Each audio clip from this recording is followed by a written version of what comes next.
Indonesia disebut sebagai negara multikultural. Multikulturalisme berasal dari kata multi yang berarti plural dan kultur yang berarti budaya. Multikulturalisme dapat diartikan sebagai paham yang meyakini bahwa realitas masyarakat terdiri dari beragam kebudayaan yang berdiri sendiri dan saling berinteraksi satu sama lainnya. Masyarakat yang multikultural saling menghormati perbedaan identitas individu, yaitu mengakui dan menghormati adanya keberagaman ras, etnik, suku, agama, dan bahasa. Masyarakat ini tidak lagi mempersoalkan perbedaan-perbedaan yang hadir di masyarakat, tetapi lebih menganggapnya sebagai sebuah kepercayaan dan kepercayaan yang harus dirawat. Sebutan ini memang sangat cocok disematkan untuk Indonesia karena Indonesia terdiri dari 16.000 pulau dan memiliki populasi sekitar 272 juta orang. Selain angka-angka yang mengesankan ini, di dalamnya terdapat keragaman budaya, etnis, agama, kepercayaan, dan bahasa yang signifikan. Berikut beberapa cara yang bisa dijadikan sebagai pegangan dalam menghadapi keanekaragaman. 1. Open-minded. Berpikir secara terbuka terhadap pandangan dari luar, tidak kaku, terpatok, dan gampang memutlakkan sesuatu. Yang kedua, perbedaan harus dianggap sebagai pendorong kemajuan, sebab dengan adanya perbedaan maka akan ada stimulus untuk saling berlomba ke arah yang terbaik. Dan yang ketiga yaitu menjunjung tinggi nilai-nilai kemanusiaan, yaitu meyakini bahwa terdapat nilai-nilai universal yang harus dijaga dan dijalankan. Kemanusiaan adalah hal yang paling utama dalam menjalankan hubungan sosial.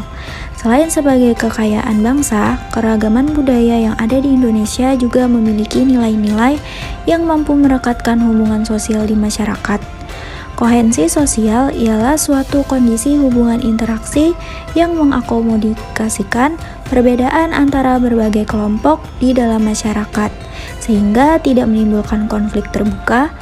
Nilai-nilai yang terkandung di dalam masing-masing etnis adalah nilai-nilai kearifan lokal.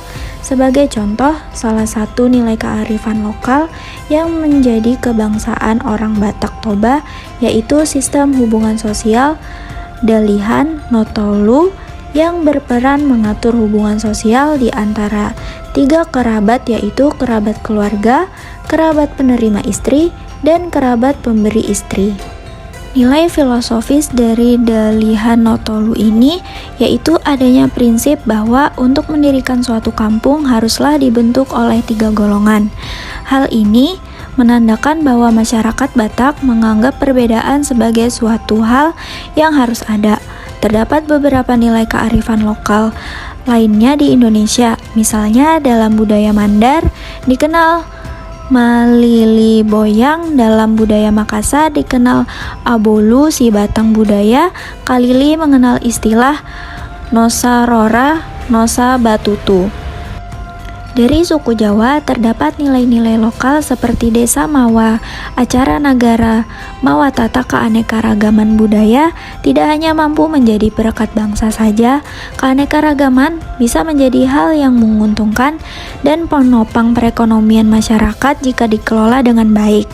Keunikan dan kekhasan tersendiri dari masing-masing kearifan lokal di Indonesia dapat memikat para wisatawan baik dari domestik atau bahkan mancanegara. Setidaknya terdapat 3 produk kebudayaan yang bisa dikapitalisasi menjadi suatu yang menguntungkan secara ekonomi, yaitu 1. Desa wisata berbasis tradisi lokal suatu daerah. Sektor ini sangat banyak diminati oleh wisatawan karena terdapat keunikan yang memukau. Berikut contoh desa wisata di Indonesia. Yang pertama ada Tomok.